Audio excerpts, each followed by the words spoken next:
Hello everyone and welcome back to another video on the channel. Today we're going to be talking about The Menu, starring Ralph Fiennes, Anya Taylor-Joy, and Nicholas Hoult. And this is a movie that I was very excited for from the trailer, the premise, and of course that buzz that was coming out of the film festivals. But I'm honestly kind of surprised about how much I actually did love this movie. It really is going to jump pretty high up on my best movies of the year list so far because this movie is just so much fun to watch. And so I will be talking about spoilers for this movie because there's a lot of ups and downs and twists and turns in this thing that are completely original and unexpected. So I do want to talk about all those little details in this film because it's just, there's so much in it that I want to talk about. So what is this movie about? Well, essentially it's about Ralph Fiennes' character, who is the chef at this prestigious restaurant that is on this private island, and he's invited a whole ensemble of people, which is our amazing cast of this film, to come eat at his restaurant, to taste his food, to see the artwork that he's done creating this entire menu. But Anya Taylor-Joy's character was not originally on that ensemble. She was not on the guest list originally. She's actually a replacement for somebody else, so that throws a giant wrench in his plans because he has a very specific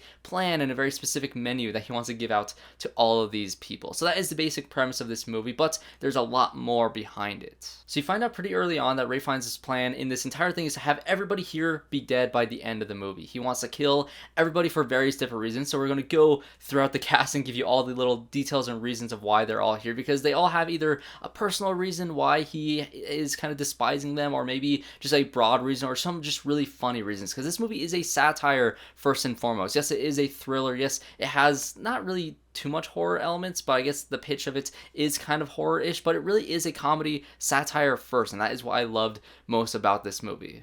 Barney and Judith Light are the older couple in this restaurant that have been invited. They also have some sort of connection with Anya Taylor-Joy's character, which I'll get to in a minute, but they are here because they are the regulars of this restaurant. So Ralph Fiennes sees these people here all the time, but since this is such a prestigious restaurant that is so expensive to get into, it's kind of weird to have regulars, and they're there so often because they are so disgustingly rich, but when they're they're not really enjoying the actual artwork that he is doing, because this movie is largely about art, how people perceive art, and you can kind of apply this to any sort of type of art. You can apply this to photography, to music, to film, to food, whatever it may be. There's going to be people who just kind of don't respect it as an art form, and they're just kind of in the background. You know, they're eating the food, they don't know exactly what they're eating, they don't care what they're eating, they're just kind of there, just not really experiencing the point of what they're trying to do. So if you ever have music on in the background, I'm sure there's some musical artist that's going to be super offended that you just have it on the background as you talk about something else. Or if you have a movie in the background during a party, somebody's going to be offended by that sort of thing. So that is what Ralph Fiennes is offended from these people. They don't know his artwork, they don't respect his artwork, and so that is why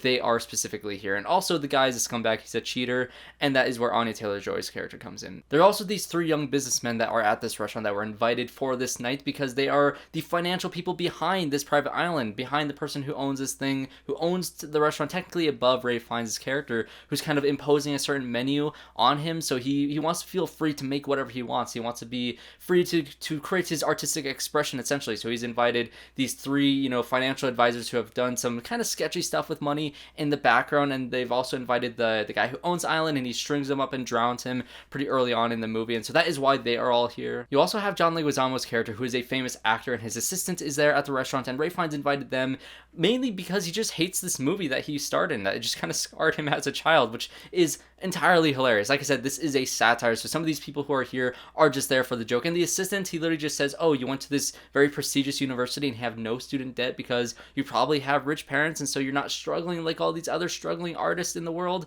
That is why you're gonna die this night, because you just don't have any student debts. Again, these two characters are just kind of there to kind of add the comedic relief. I also really like John Leguizamo's role and just how he tried to stand up at certain points in this movie, and just he's an entertaining presence to be in this, but just the reasons behind them being there is just so funny. You also have Janet McTeer, who is this food critic that is very influential on the rise of Ralph Fiennes' character. You know, she gave him very great reviews early on in his career that kind of bolstered him up to the status that he now has, but she's also kind of brought him down from some negative reviews, and you just kind of hear her very pretentious and very wordy explanations and overly complicated reasons of why this rock with plants on it is such a great dish, or why this, you know, breadless plate of food is a certain type of thing. And she just has this way about her that she's just very, very critical, but just pulling things out of her ass, essentially, that just kind of makes sense in her own very, very specific way, but she has all this power as a critic over this artist, which is kind of another sort of way that they're kind of commenting on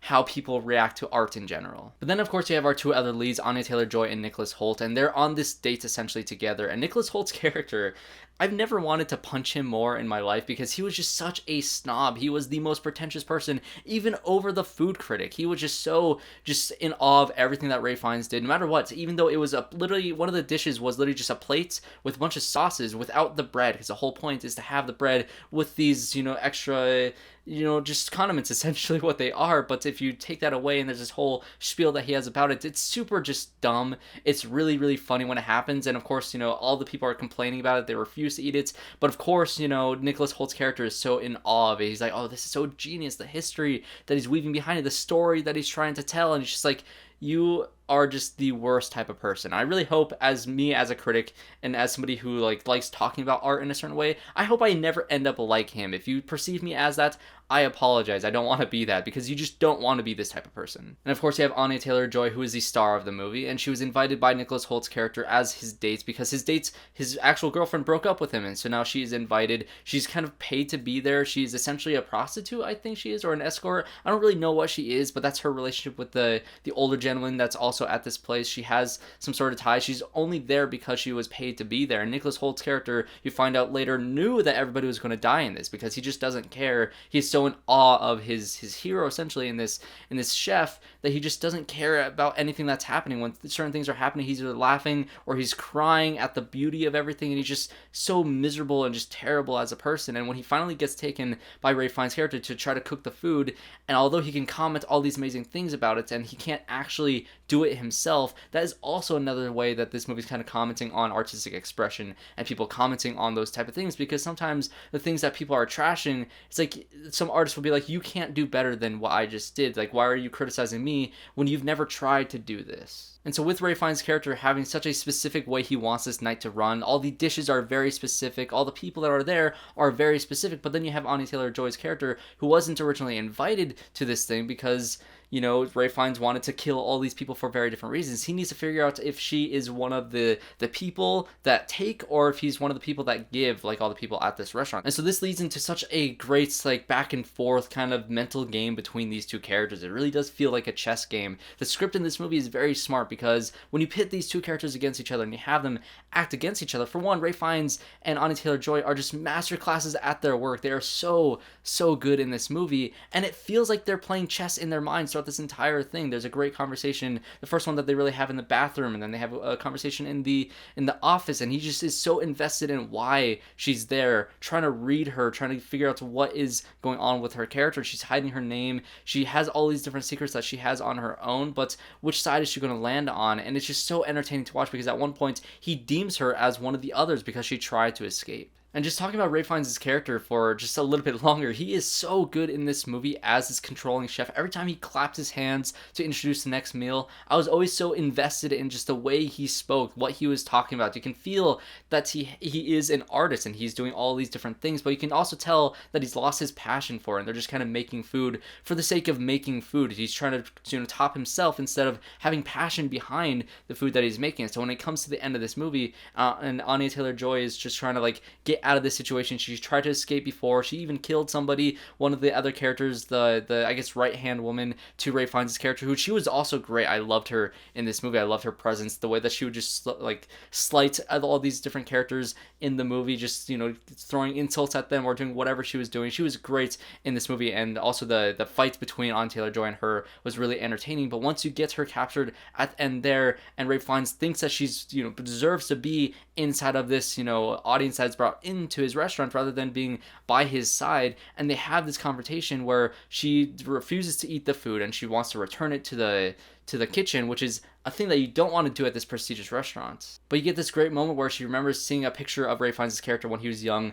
flipping burgers at this normal restaurant. You can see how he learned how to cook, how he got this passion for being a chef all those years ago. So she wants to kind of bring that back to see if she can get out of it by kind of catering to what he said earlier in the movie, which is that he has not wanted to impress somebody with his meals in a very long time. He has no longer wanted to have this drive of being an artist anymore. He's lost that passion. Now he's just kind of making food, and that's part of the reason why he's created this kitchen that's essentially this cult that are all going to end up killing themselves at the end of this night, because he just deems it necessary, essentially, to take down all these people that brought him down to this level. And so when she returns the food and orders just a normal cheeseburger, and she asks if it comes with fries, and the price of it all, and this conversation, this back and forth between these two actors, and these two characters just giving it their all, and then he makes this amazing looking cheeseburger that is just, for one, it has a chef's touch. It looks like the greatest cheeseburger ever, but also you can tell that he has passion behind it. This is the first time in a long time you can tell with his character that he feels passionate about making a food that will impress somebody that he wants to impress, because that is kind of this chess game that they've been playing this entire time. What can she do to get out of the situation? That is to bring his passion back to his artwork, which is making food. And so you get this amazing scene where she's eating a cheeseburger, and then she asks if she can take it to go, and he lets her go, and it's just such a great way to end this movie, because it is all character based, it is all dialogue based, and you have this back and forth, this tug of war game between these two characters throughout the entire movie, with it reaching its peak in this just very tender moment at the end of the movie. It was just wonderful. And so yes, you can say this movie is extremely deep in how it explores art and how it explores artists and how they are perceived by these general public people, or how they're perceived by other critics or other artists, or just whatever it may be, and all the complexities that lie within that relationship between an artist and the person viewing that art. But also you can view this as like that really nice cheeseburger that has a lot of passion put to it, that just wants to please the audience, because I think that is what this movie strives to be. It strives to be a very delicious and pleasing and just fun and just passionate film about just whatever it may be about. It doesn't matter. As long as you have a fun time at the theater, that's really all that matters. And that is why I love this movie so much, because it was funny. The comedy was great. There's a point where John Leguizamo was talking to his assistant about how he accidentally CC'd her in this message that was kind of undermining her. I was dying laughing at so many points in this movie. This is one of the most entertaining films I've seen all year. And yes, it does have a lot to say about artistic expression, which I also really did enjoy. So what did you guys think about The Menu? I know there's probably so much more that I could be talking about with this whole situation. Also, it does kind of turn into Midsommar at the end, when they all get roasted as marshmallows in this, fire that's making a s'more, and Anya Taylor-Joy eating her burger on the boat, watching this place burn down. It was just kind of nice. I really liked the ending of this movie. So what did you guys think of The Menu, or as some people might call it, Chef Meets Midsommar? Let me know in the comments down below. Also, if you enjoyed this review, make sure you guys subscribe to the channel. Let's see more reviews just like this one. If you want to see some pretentious, written anecdotal comments about movies on Letterboxd from me, follow me on Letterboxd too. I bet you guys will enjoy that if you enjoyed this review. So thanks everybody for watching, and I hope to see you all in my next one.